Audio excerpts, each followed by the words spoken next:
Good afternoon on what is a bright, cool and clear day.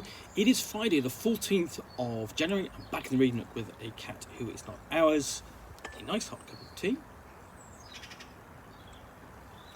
and big pile of parcels to unbox, including this one, which I've already been into, so I'm going to finish this one off. And what I've got in here, several books. So far I have pulled out and looked at the Dungeon Master's Guide for Advanced Dungeons & Dragons 2nd edition. And the next thing below that was the Player's Handbook. So that only leaves one last book. That.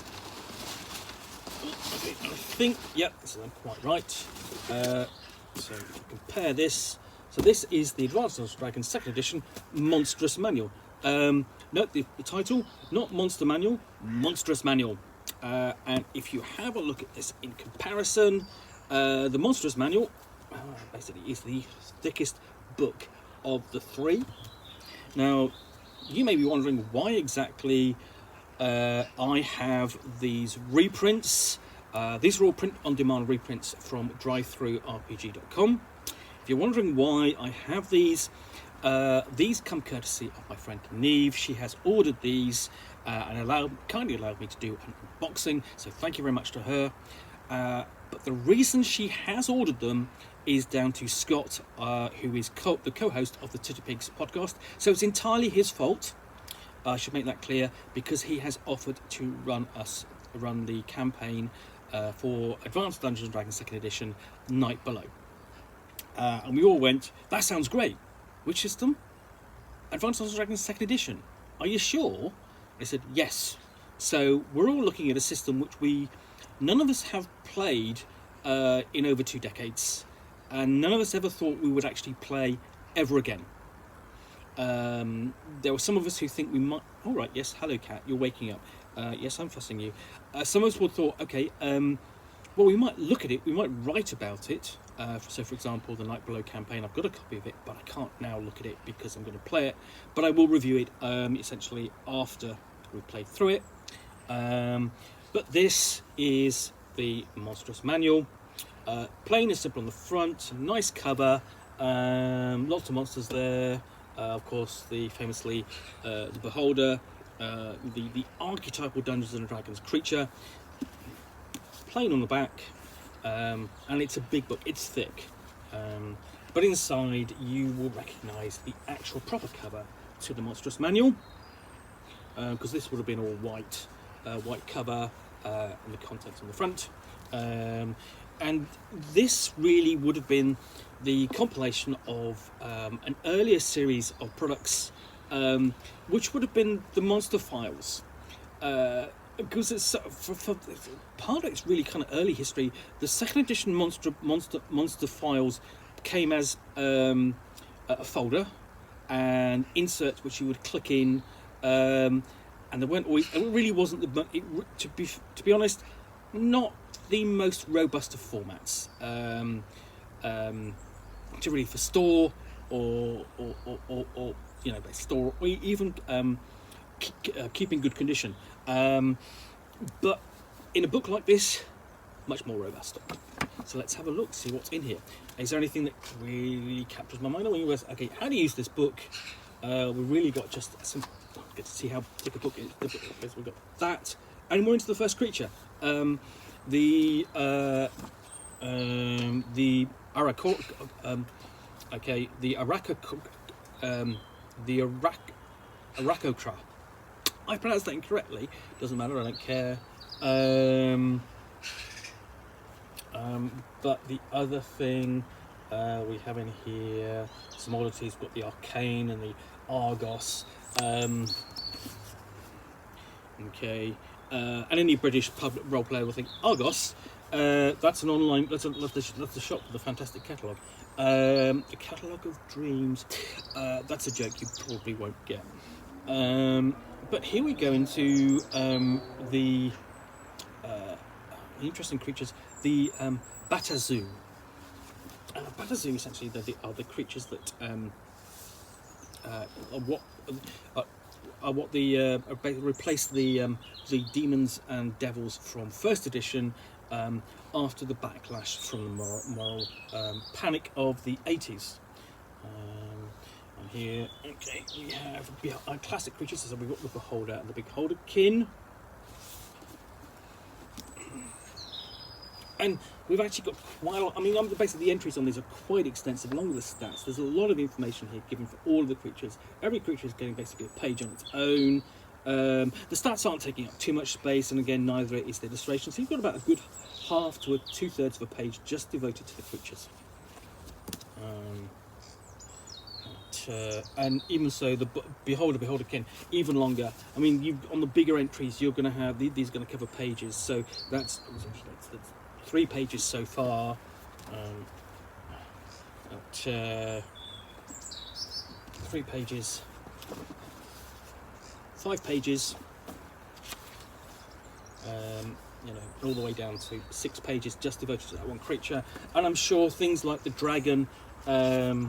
And actually, that's a fantastic basically of a beholder aghast, or even a beholder a frightened beholder that's a really nice piece of art. I'll show you that. So this is I've really even just got to the bees. So bird, brain mole, bluelet. Alongside the bugbear, the bluelet, essentially the land shark. Your player characters are probably not unlikely to take to the sea, but they might go on the land. So let's have a land shark instead.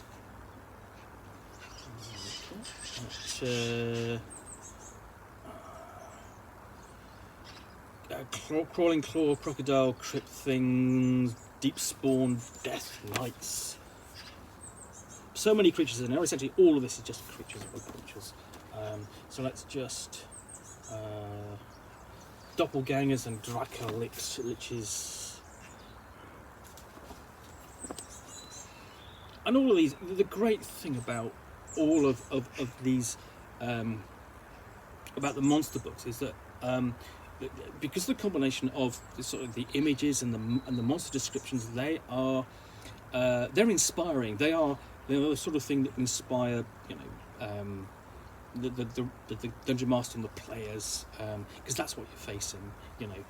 Can you defeat a dragon? So we get to the dragon section. So we've got the Dracolich, that's got a couple of pages. And then the dragon starts off with really kind of like, oh, there's just a section there, big wall of text before we get onto one of the first, the dragon, chromatic black dragon. So that's 3 pages. And we'll go on to blue dragon, green dragon. So multiple pages before we go on to, we've got gem dragons. Don't even remember those. So I'm not going to flip through all of here, but you can see what it's like. So emerald dragon, sapphire dragons, topaz dragons before we get on to metallic dragons. So many. So flipping through that, I mean, let's just if we go right down to covering all of the dragons jet section, that's just the section on dragons. That's quite a lot on dragons. And it's doing the same. We're going to do the same for elementals and elemental kin. And you're just sort of like, okay, you're thinking, oh, you've got too many monsters in here. But if you're doing a themed thing, so we've got all your dragons or your elementals, then yeah, they all kind of work. And then giants, it's the same thing. We've got a picture of a ghoul here. Not the best, but it's workable. And we get onto the giants. So they start off with the cloud giant, the giant cyclops. So the cyclops comes under the giant rather than its own entry where it might have appeared earlier. And so many different types of giants here. So under here we have cloud giant, desert giants, giant etins. There's also like basically attempt to sort of like class them or categorize them. giant Furbolg and giant fire giant there. You know, some of these are the classic ones. Some of them seem sort of like, okay, yes, you probably drew. You're sort of going, okay, let's have a variation upon this.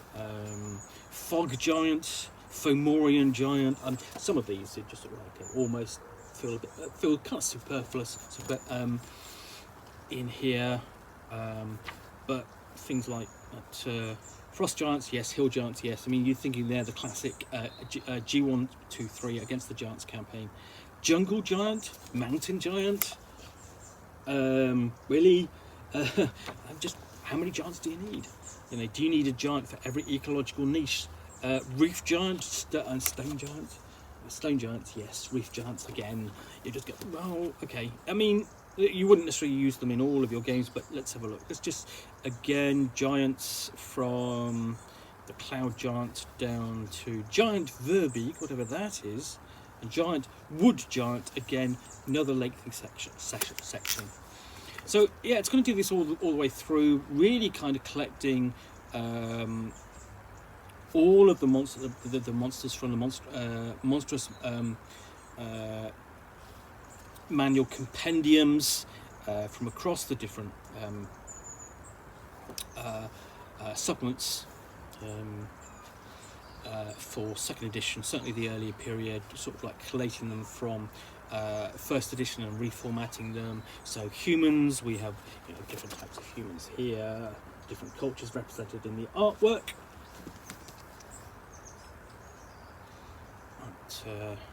So yeah, lots and lots of creatures in here. Kobolds, Kiltoa, some absolute classic creatures. And again, given plenty of information, plenty of space. So lots of ideas in here. Big sections on things like lycanthropes.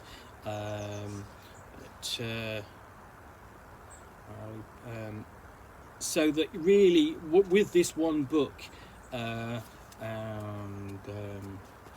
we come down to here's the depiction of the orc here. Always a contentious issue, just that how you depict an orc in fantasy role-playing games. Certainly these days in more modern times. But again, with this book, you can take this and you've got monsters to fill every ecological niche or situation for your campaign. Interesting to see whether or not many of these have translated into 3rd edition, 4th edition, even 5th edition. But then again, easy for the Dungeon Master to go back, pick this up and compare what's in the game today and what was available then. And the great thing about today is the artwork's better. Honestly, okay, here we go. Here's the other, the scenario, the other answer to the demons and devils, which were taken out and then will be returned with 3rd edition. And the other thing is, this does take in other settings for Dungeons and Dragons. So we have the Thrycleen from the Dark Sun setting included.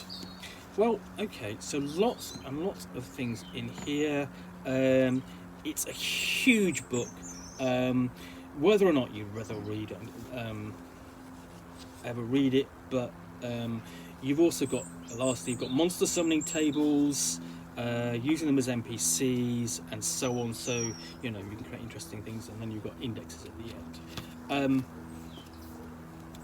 Interesting reference work, perhaps. Certainly useful if you're running a 2nd edition advanced Dungeons & Dragons campaign. Otherwise, interested collectors, or perhaps looking for a bit of history. And or due to the fault of Scott from the Big's podcast. Anyway, I want to thank Neve for letting me do an unboxing of all 3 of these books, including, of course, the Monstrous Manual. If you've enjoyed this unboxing, then please do click on the like button down below. If you've got any comments or feedback, I appreciate you posting those. And lastly, if you want to be alerted to yet more unboxings, where you will see me out here with a box and a book or game, which I will unbox and talk about to the best extent of my knowledge for roughly 10 minutes or so. All, of course, accompanied by, in this case, a cat who is not ours, and a nice hot cup of tea. Then please do hit the subscribe button.